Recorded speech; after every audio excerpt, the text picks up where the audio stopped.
Okay, here I am. I'm kind of doing a prototype for a project that I think I have a forum member in mind. The fellow seems to have a particularly strong um, sense of standards for maintaining his chain and likely adjustments. And what I'm going to try to do is see if I can make a very simple, straightforward, quick and easy chain tension adjusting fixture. So I've got a piece of stainless steel chucked up in my mill, and I'm just making a slot. So I thought it'd be kind of interesting to see the process here. Okay, I'm going to turn on the mill. Okay. I have a milling bit, a slotting bit in here in the chuck, and normally if you're doing some really serious work, you don't slot that kind of a tool, or you don't install or hold that kind of a tool in a chuck. You do it in a collet, but this is a reasonably thin piece of stainless. Let's see, I've already started the process.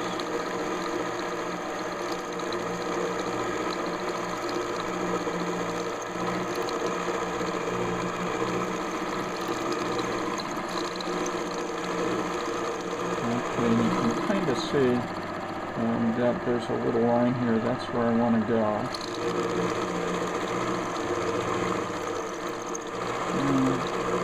It's doing a nice job getting a little smoke. Likely because of the adhesive on the tape. I've got the metal kind of protected so I don't scratch it. And because what I've learned in making my wind gizmos or smile generators, that trying to get a nice finish on a piece of scratched metal is really time consuming. So since this came nice, okay. The tolerances on this aren't real critical, although we want to make sure we can adjust depending upon sprocket size, chain angle, and then of course slack. You have a certain range for slack. Alright, that's just that process. I'm going to stop that out, move away. I'm a little mill. I think it was like around $1,400, and really I've been real pleased, and it does some great stuff. And over here is my lathe. I was working on another project for another forum member, because this gentleman was kind enough to send me a carburetor that he was just going to give me. So I thought I could do a little something for him.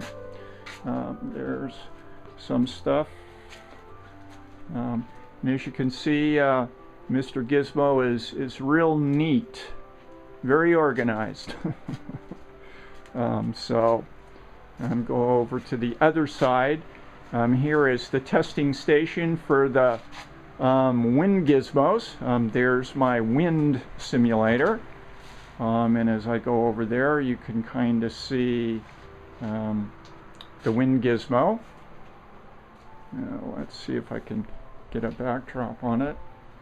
There we go. As you can see, I've got a little mylar. Yeah, there you go. And I'm just kind of flapping a bit. There's a tape measure down here.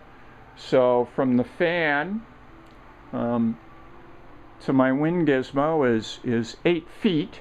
And my expectation is that the wind gizmo is going to orient itself and begin spinning from a dead stop when the fan is on low at 8 feet. And everything that I've made has generally been doing this. This is my aeronometer, and some of you bicyclists will recognize the cat eye. which they use, which I think is incredibly clever. The wind, oops, oh boy, I'm focusing on too many things. Okay. It's about 2, it'll get going about 2.7 miles an hour. So that's really not much of a wind, but it will start up.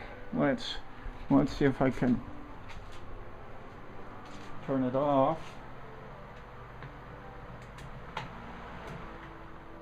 Okay. That's going to wind down. I like it when it takes a long time to wind down. They have sealed bearings in there.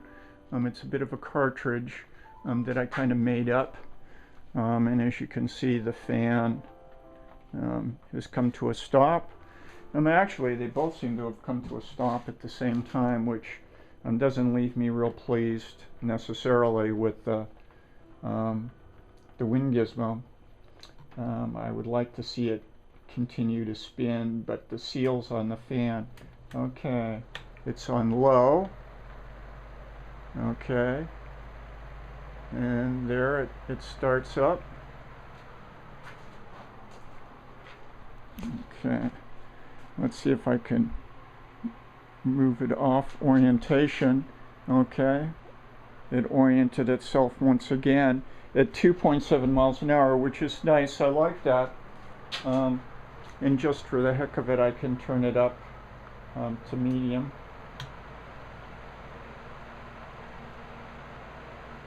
And you can see the difference on the Mylar, the stringer. All right, I can turn it up on high.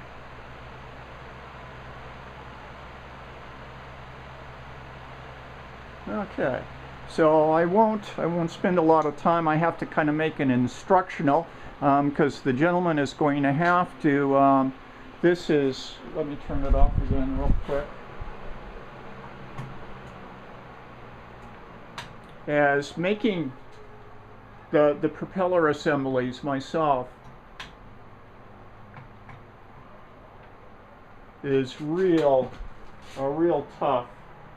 Not something that I think is going to come easy insofar as the geometry and the balance and everything. So what I've been doing is using props for RC radio controlled airplanes. I mean, these are actually, this is a 13-inch prop. But what I've done is I've taken 2 regular props and I have pinned them. And what I was hoping to do is get a better response for slow wind startups with 2 blades, well, 2 props to catch the wind more readily than one single prop would do. These are heavier props with a little bit more of an aggressive pitch, but they're what I had. And so as you can maybe kind of see, they're right up there. I've pinned them. I indexed them, which actually came in was pretty easy once I kind of figured out how I was going to do it. And I used a press and pressed in after I had drilled a couple of indexing holes. So we'll see how that goes.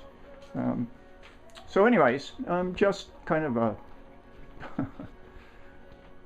my goings on here. I think it's September, I don't know, it's September something, and I think today is Wednesday because I put the garbage out and the garbage is picked up on Thursday. That's what happens when you retire. Okay, take care. Bye-bye.